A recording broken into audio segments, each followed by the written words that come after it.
Hey guys, I'm going to show you how to make a spam musubi. If you've been watching my channel for a little while, you've heard me talk about them or comment about them. I think it's a great item to have if you're prepping, because these are items that you'd probably have in your prepper pantry. But anyway, first step is you have to have a rice cooker. You don't really have to have one, but why wouldn't you have one? Just kidding. You can cook rice in a pot, but rice cookers just make it so much easier. It cooks it perfectly.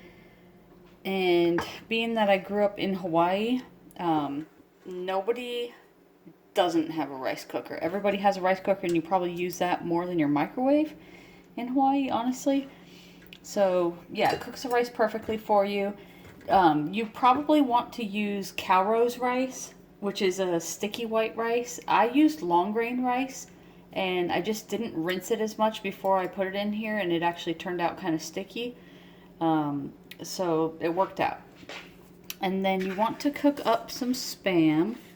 I'm sorry this looks kind of, in Hawaiian terms, hemajang. But you just cook it up into 1/4 inch or so slices.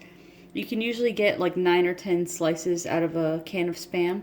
This time I used the Great Value Luncheon Meat. I feel really bad for cheating on spam. I'm sorry, spam. But this actually turned out really good. So what I did was I just cut it up into about a 1/4 inch slices, and I fried it in a frying pan with some soy sauce, and I just mixed the soy sauce with some water so it wouldn't burn. But that gives the spam some good flavor. Just cooked it up just enough to get that soy sauce flavoring in there. And then I got some seaweed nori, and I cut it into little pieces that are about the same length as my spam musubi maker. And you probably won't have an easy time finding this. Maybe on Amazon, or like if you have an Asian food store, you'll find a spam musubi maker. It's just basically 2 plastic pieces like this. But you want to cut your sushi into about the same length as the spam musubi maker. And then, here, let me show you how it's done. See if I can set this up right. Okay.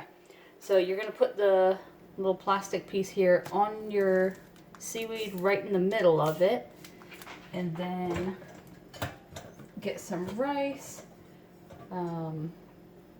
Just put a little bit in there, maybe a little bit more.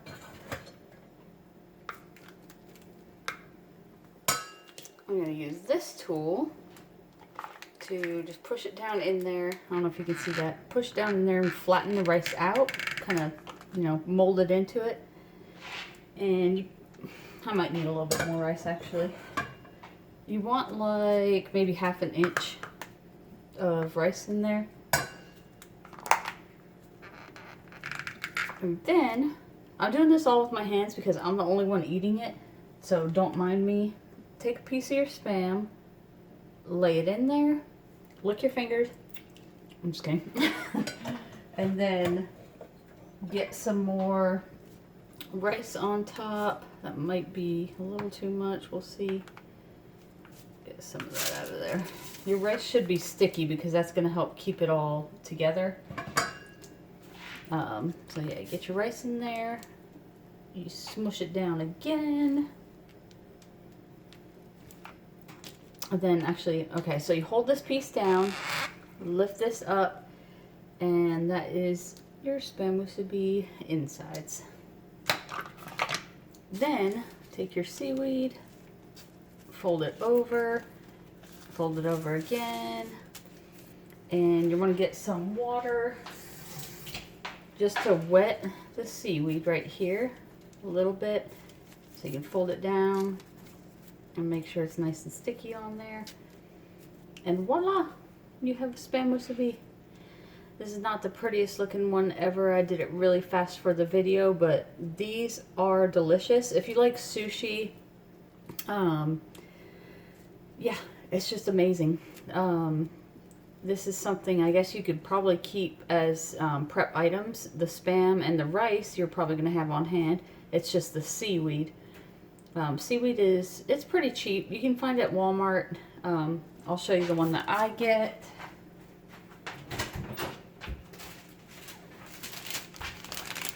This is what I get. They carry this at Walmart. You can find seaweed at Asian food stores too. But yeah, that's how you make a Spam musubi, and it is like the best thing ever. Yep.